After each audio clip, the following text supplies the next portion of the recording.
제가 좀 한 3분의 1 정도로 줄여서 말씀을 드리겠습니다. 우리 존경하는 윤경환 목사님 그 어려운 계시록을 한편에 대서사시 같이 흐르는 강물처럼 잘 들었습니다. 에레미야 말씀 좀 드리겠습니다. 14장 1절에서 10절, 그다음에 17절에서 22절. 주의 교훈, 주의 말씀이 복이 있나니. 그러니까 지금 앞에 그 윤 목사님 말씀이 그 계시 22장을 이제 쭉 이렇게 알기 쉽게 하셨는데 그 주의 말씀이 복이 되니라는 의미로 저는 들었습니다. 여호와께서 주로부터 어떤 징벌을 받으며 주의 법으로 교훈하심을 받는 자가 복이 있나니. 12절 얘기입니다. 예레미야. 그 다음에 그들이 어그러진 길을 사랑하여 그들의 발을 멈추지 아니함으로 여호와께서 그들을 받지 아니하고 이제 그들의 죄를 기억하시고 그 죄를 벌하시리라. 지금 나타나는 현상 그대로 응용되고 적용되는 말씀인 것 같습니다. 너는 돌이킨 후에 내 형제를 붙게 하라. 이 말씀이 되어 있습니다. 옛날에 가뭄이 계속되고 그 다음에 백성들이 애통해하고 예루살렘이 그런 어떤 그 비통에 빠진 것은 고통받는 동족을 위해 에레미야는 그 당시 애타는 마음으로 하나님께 중보했지만 이스라엘이 죄를 지었음을 온전하게 시인하면서도 주님의 이름을 위해 백성의 잘못을 기도했지만 땅 위에 내리신 하느님이심에도 불구하고 이스라엘은 극심한 고통과 그 아주 깊은 구원의 손길을 하나님께서는 내밀지 않으셨습니다.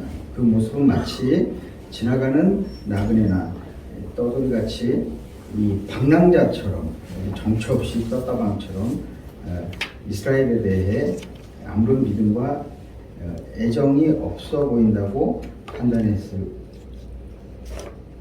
것 같습니다. 에레미야는 이스라엘의 소망 되시는 하나님이 어찌하여 구원을 주지 않으시는지 탄식하면서 더불어 더 기도를 했습니다. 그러나 끝내 하나님의 대답은 어그러진 길, 사랑하는 이스라엘을 벌하시는 거였습니다. 이게 정확하게 10절에 나와 있습니다. 자신이 택한 이스라엘 백성이 그 다음에 칼 위에 어떤 기근과 그 다음에 지금보다 더 한 그 질병, 전염병으로 쓰러지는 것을 밤낮으로 눈물을 흘릴 만큼 아픈 일이었지만 결코 용서하지 않으시고 벌을 내리시기로 결정했다는 얘기가 17절에서 18절에 나와 있습니다. 죄를 향해 멈추지 않고 달려가는 이스라엘의 발걸음, 끝내야만 참된 돌이킴이 있을 줄로 믿습니다. 오늘날 우리가 지금 목도하고 있는 현실도 여야 구분 없이 진보니 보수니 구분 없이 우리의 허물과 그 범죄함으로 인해서 인간의 탐욕으로 인해서 고난 가운데 있을 줄로 믿습니다. 역시 하나님을 향해 어려움을 건져달라고 기도하겠지만 시편의 기자처럼 징벌받는 것이 도리어 길게 보면은 그 고난과 연단을 이겨내고 위기를 겪고 나서야 진정한 말씀의 교훈이 복이 될 줄로 믿습니다. 저는 이 예레미야 말씀 속에서 정말 사람이 어리석은 사랑에 빠질 수 있구나. 이스라엘 민족이 그러하지 않았습니까? 하나님을 가까이 하고 말씀 안에 거해야 되는에도 불구하고 우상을 섬기면서 그 주변국과 이집트와 같은 나라에 의지했습니다. 마치 어떤 여인에게 잘 보이기 위해서 헛된 치장을 하는 것처럼 이스라엘은 그들의 환심을 사기 위해 노력했었지 그 하나님의 주님의 그 말씀에 거하지 않았던 것입니다. 어리석은 그 백성을 향한 하나님의 탄식의 소리를 들어야 할 것 같습니다. 내가 붉은 옷을 입고 금장식을 단장하고 눈을 그려서 꾸밀지라도 내가 화장한 것이 헛된 일이라. 그것이 어떤 여인들이 바로 너를 멸시하고 내 생명에 어떤 그 간섭하게 되는 것이다. 그 죄의 탐욕은 뭐 사망이라고 했는데 사람 잘 죽지 않습니다.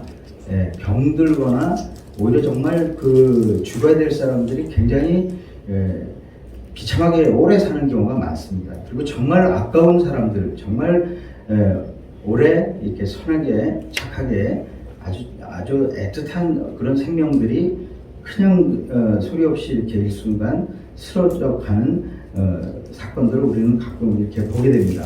뭐 강원도의 산불이 그렇고 세월호의 어떤 침몰이 그렇고 그다음에 이태원의 어떤 할로윈 그 사태가 그런 것 같습니다. 이것은 인간이 그 평상시에 얼마나 허술하고 그 어리석은 사랑을 하고 있나 하는 그런 거의 반증이 아닌가 생각합니다.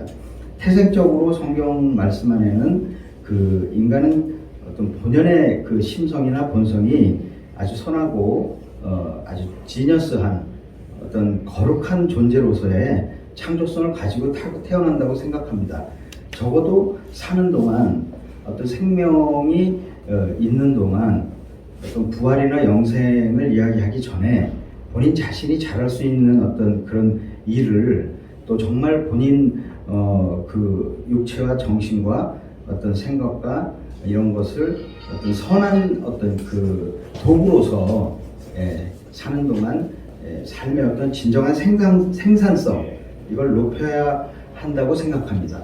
그 생산성을 높이는 길이 오늘 목사님이 앞전에 말씀하셨던 계시록에도 나와 있는 바와 같이 주님의 말씀 안에 거하는 삶을 사는 겁니다.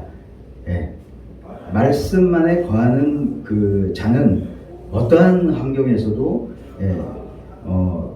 비난, 비평, 어떤 불만하지 않고 그 어떠한 환경에서도 찬양하면서 살아가는 줄로 믿습니다. 추수감사절은 1년에 한 번이지만 우리의 삶에서 주일이 그 예배와 기도를 하는 날이 매주 돌아오는 것처럼 주중의 일을 열매 맺고 결실 맺고 그래서 매 주일마다 감사한 일이 있어서 여러분과 저는 1년 365일 내내 봄, 여름, 가을, 겨울 내내 어떤 생산성을 가지고 좋은 의미에서의 결실과 열매를 계속 맺는 삶을 살아가기를 바랍니다.